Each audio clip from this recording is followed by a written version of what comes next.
Hi, my name is Christy. Thanks so much for joining me today and welcome to my channel. We are going to be continuing the 2025 baking challenge that I'm doing.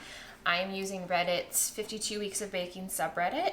They post one prompt per week, and I'm taking one prompt from that month of those and picking one because that's about all I have time for right now. And for February, the prompts were something old, something new, something borrowed, something blue, which I thought those were super fun. And so we're going to go with the something new for today.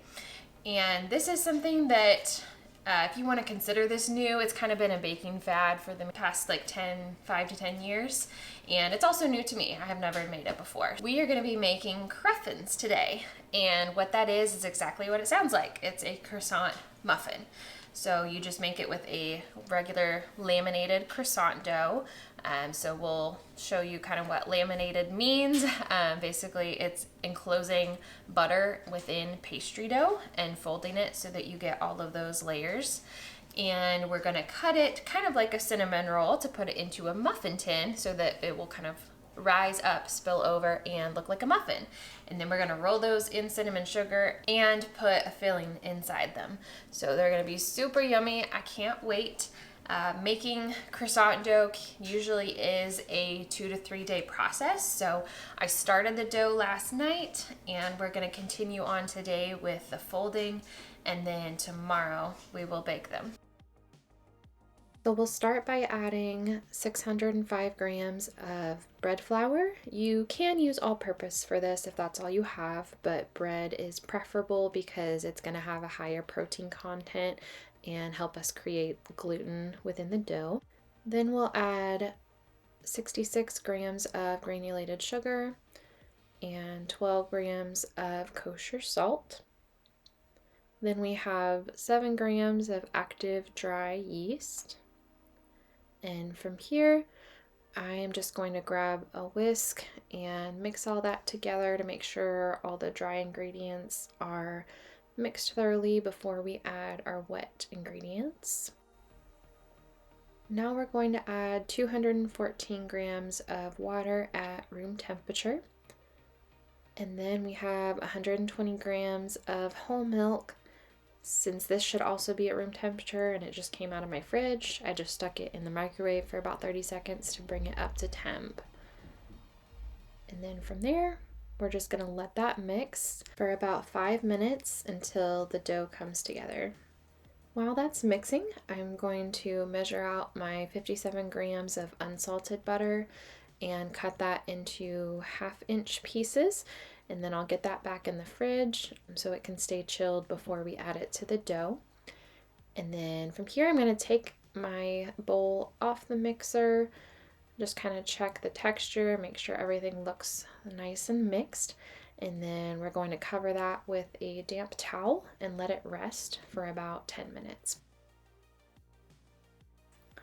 That evening, I was also working on a cake order. And I tried this new technique of a buttercream transfer where I piped a pattern onto this plastic acetate sheet and put it around the cake. I had had it in the freezer for a couple hours, and then I tried to peel it off, and it was not going well. Some of it did not adhere to the cake, and it was just sticking to the acetate. And so I ended up taking my little mini blowtorch and kind of warming up the cake on the parts where it didn't stick, and then put the acetate color back around the cake to try to get the rest of it to adhere. And so I put that back in the freezer while I continued to work on this, and we'll see the cake a little bit later after I fixed it. So now I'm going to add my butter to the dough, and I'll let that knead for about 8 to 10 minutes until it has formed a smooth and stretchy ball, but it's not going to be sticky or tacky.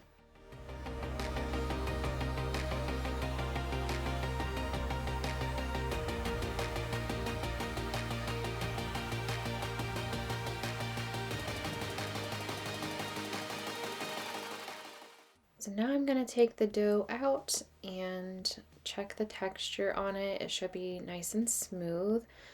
And sometimes this bowl is really hard to get off the mixer. It just kind of, the friction of kneading makes it kind of get stuck in there. So I have to use my muscles to get that out. But from here, I'm just going to start to pull this into a ball. So I'm pulling all the loose ends kind of into the center there. And then I'm going to roll that around on the counter and just kind of pull it towards me, using my hands to just help bring the loose ends to the middle, and it'll form this tight skin on the top of the ball. And then from there, I'm going to slash with a knife and just kind of make a cross pattern here. And why we do that is because later when we want this to be in a square shape for rolling out, that's going to help orient the corners of that square shape in the correct direction. So then we'll put this back in the bowl, cover it with plastic wrap. Now the recipe says to leave this out to rise for about an hour and then put it in the fridge. I was doing this close to midnight, so I opted to just put it straight in the fridge, and that may have caused me a few problems later, but it worked. It did fine. Now back to the cake. I was able to get off most of the parts that were sticking to the plastic before, and then I took a offset spatula and kind of smoothed it out, and I think that helped. It made it a little bit wavy, but it kind of looks like fabric, so I don't hate how that turned out. But here I'm just adding the piping detail on it and getting it ready to be picked up tomorrow.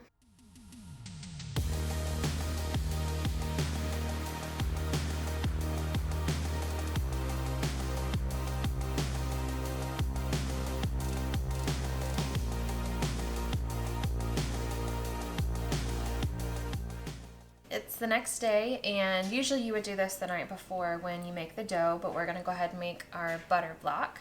So I've got 340 grams of a European style butter.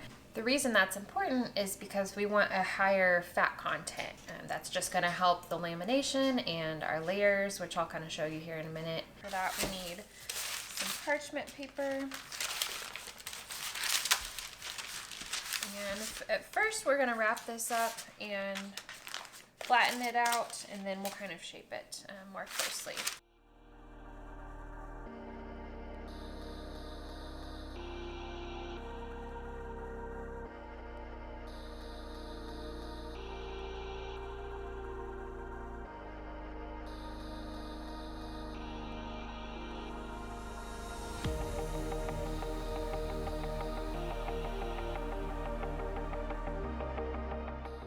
Now I'm going to shape this into an 8x8 square so that it fits inside our dough.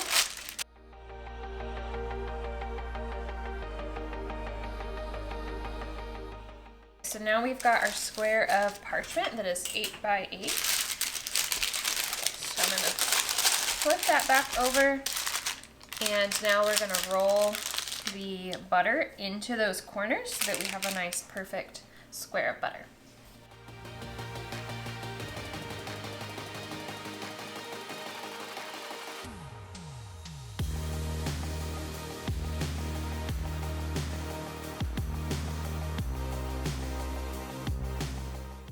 Right about here is when I started to push too hard on the parchment and some of it broke and the butter was coming out, so I just kind of wiped that off, and then I'm going to wrap this up in plastic wrap and get it back in the fridge so it can set up in that square shape.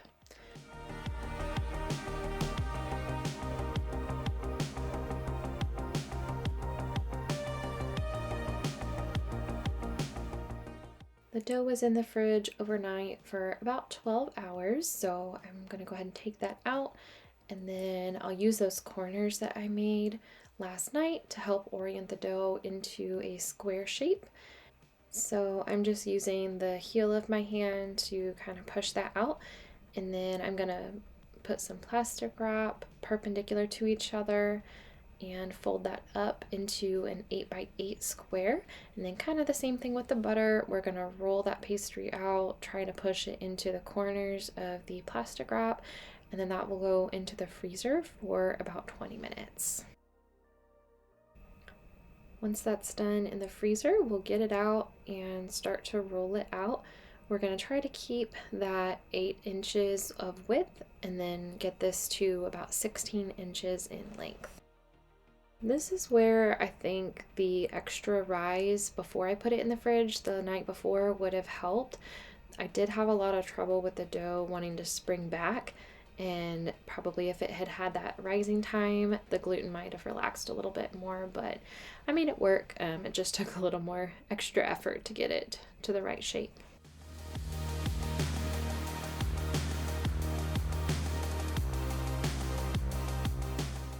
So now we're going to add our butter block, and it is important to make sure that the pastry and the butter are at about the same temperature.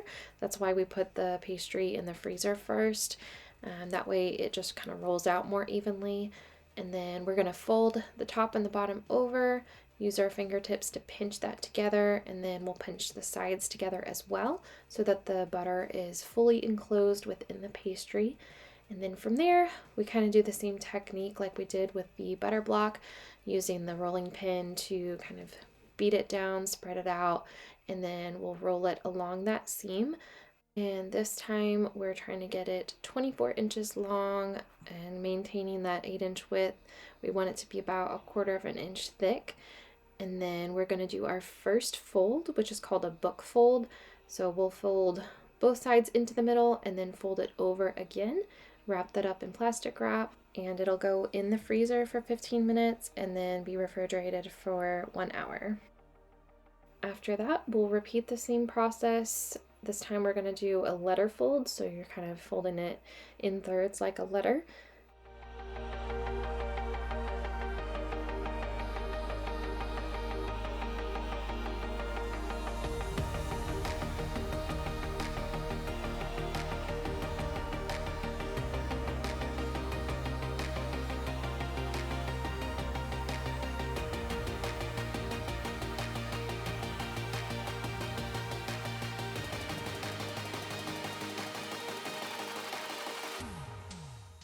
Lastly, we're going to roll out the dough to kind of get it closer to the shape that we need it to cut the cruffins tomorrow. And while I was doing this, I did have a little bit of an issue with it getting too warm and the butter started leaking out of the pastry, so I just sprinkled some flour on that area to protect it and went ahead and got some plastic wrap on it and put it in the fridge so that it wouldn't continue to leak, and then we'll kind of address that tomorrow. The last thing we're going to work on for today is one of our fillings for tomorrow. We're going to make a dulce de leche filling. I'm also going to do like a Nutella whipped cream filling, but that'll be easy to put together tomorrow. So for dulce de leche, you can use a can of sweetened condensed milk, and we'll take the label off if we're going to do it on the stovetop. Usually you can just fill a pot with boiling water, make sure this is fully submerged the entire time, and you just boil it for about 3 hours on the stovetop. I have seen a method where you can do it with a sous vide, which I got for my birthday, so we're going to try that. So I'm going to open this up, we'll pour it into the mason jar, and then I'll set my timer on here, put it in the sous vide, and then it can stay overnight for, the recipe says 10 to 12 hours. I've never done it this way, so I'm excited to see how it turns out.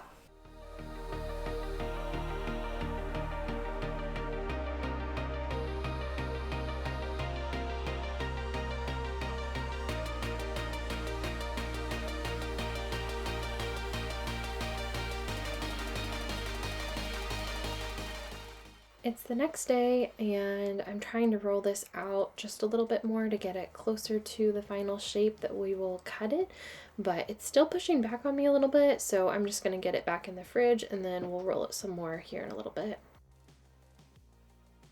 In the meantime, I am going to work on making some of the protein balls that I like to make, and you can see me here refilling my oats container. Last winter I completely redid my pantry, so if you'd like to see a pantry tour of how I organize that, definitely comment below. But I will post the recipe of these protein balls here. I've been tracking my macros for the past like 6 months or so, and it's really helped just my overall health, and what my nutritionist has me on is a really high protein diet. So gotta find ways to get that in. And I love using these Lily's chocolate chips because they are sweetened with stevia. So you don't get as many carbs from the sugar in the chocolate chips. And honestly, they taste the same to me. I can't even tell the difference when it's in something like this.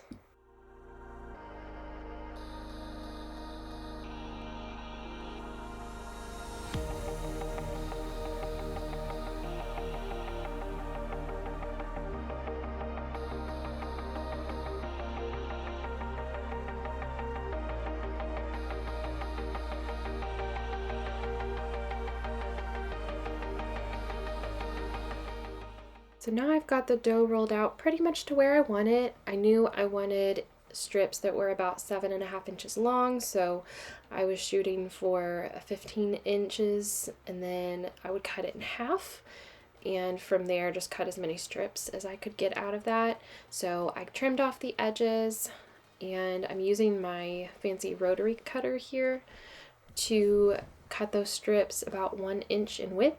And it doesn't always do the greatest job, so I did have to go back and cut through a few.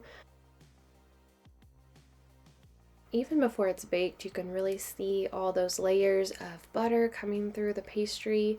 So I'm just going to transfer these to a sheet so that I can put them back in the fridge and they can chill 30 minutes to an hour before we start shaping them. These have been in the fridge for a little while, and now we're ready to start shaping. Before we do that, I have a skillet of water that's heating up on the stove, and I'm gonna get that into the oven so that when these are all shaped and in the pan, they can go into the oven. The oven will stay off, but the steam from the boiling water will give it the perfect environment that it needs to rise in, because you want it to be a little bit warm to encourage that dough to rise, but it can't be above, I think it's like 77, 78 degrees, because then the butter will start to leak and melt out of the pastry, and we don't want that. So I'm going to get that in the oven, and then we'll go ahead and get these shaped.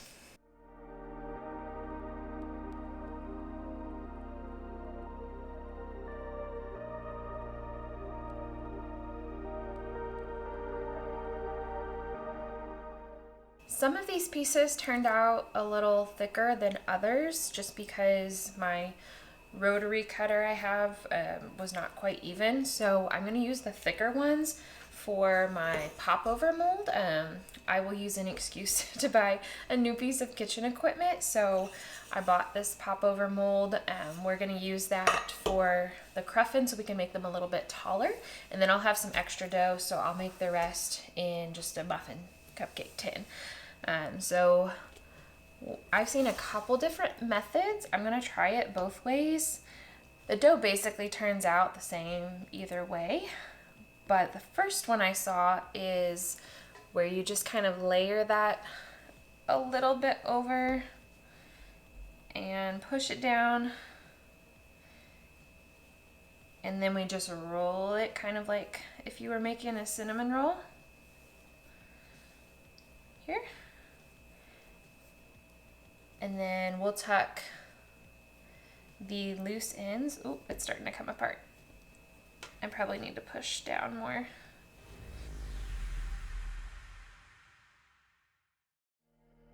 All right, and then we'll take the loose ends and tuck them on the underside of the pastry.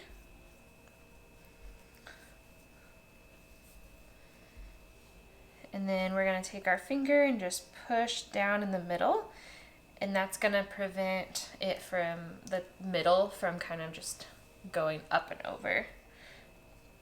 The other method I saw was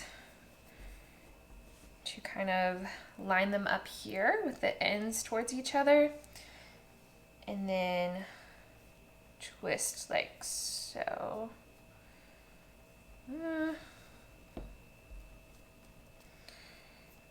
Basically, you end up with the same shape dough, so I think you can really do either way. And then we'll tuck the edges underneath.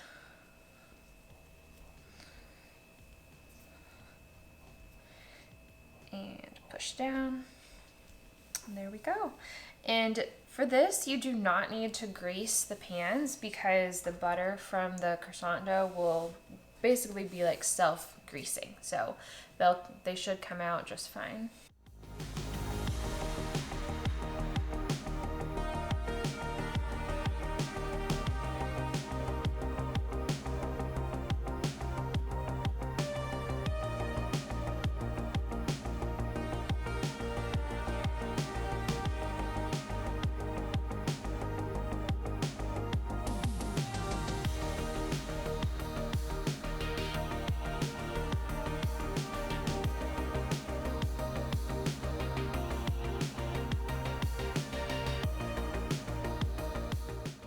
I've got all these shaped. These ones right here are kind of my scraps. I just kind of smushed them together and rolled them up because they'll still taste good. They just won't look as pretty. So these are ready to go into the oven to proof for about 2.5 to 3 hours until they're kind of wobbly and nice and puffy.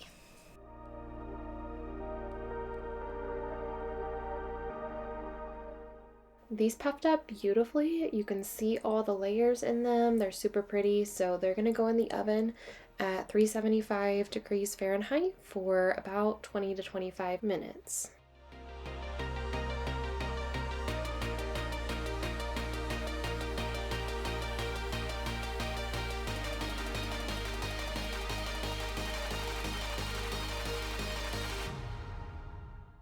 While those are baking, I'm gonna get my second filling ready, and I am just gonna be adding Nutella to a whipped cream.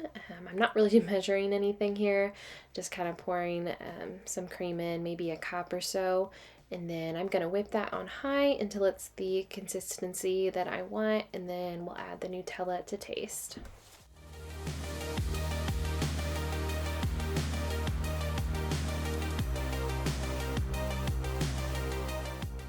A little Cruffin history. They originated out of Melbourne, Australia in 2013 at Loon Croissanterie, and from there they spread over to the US, where a bakery in San Francisco called Mr. Holmes Bakehouse started making them. There were lines out the door. They were super popular, and from there they just kind of spread across the US, and I've always wanted to make them, so I'm really glad I got the opportunity to.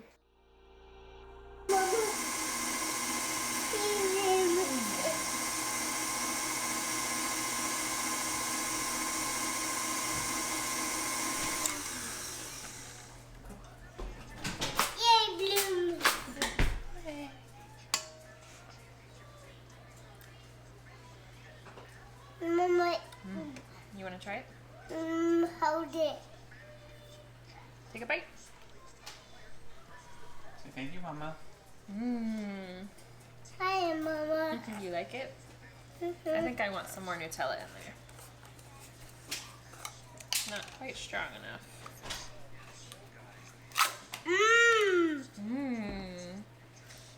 So good.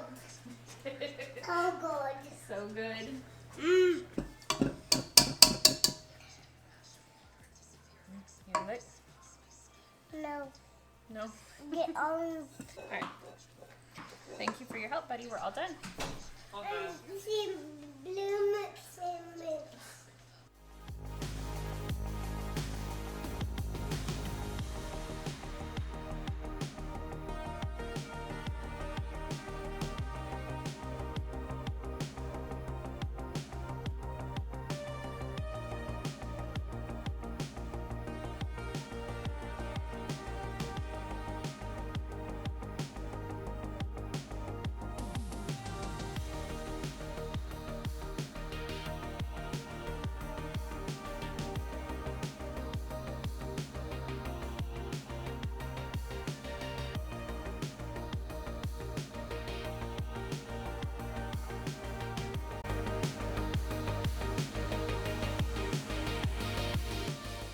These just came out of the oven and they look beautiful, so now we're gonna roll them in some cinnamon sugar while they're still hot.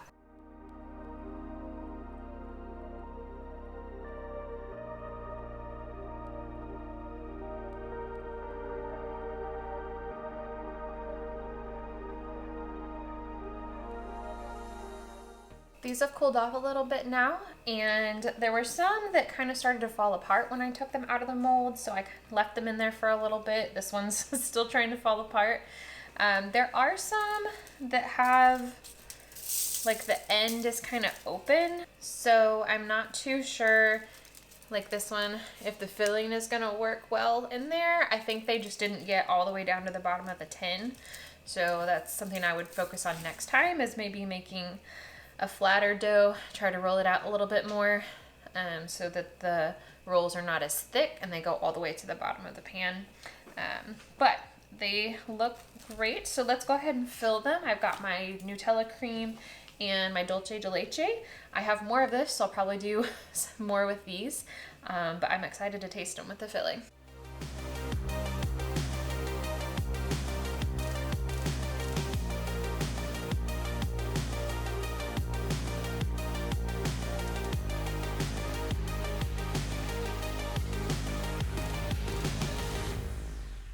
Here is the finished product. After 3 days of work, they did taste really good.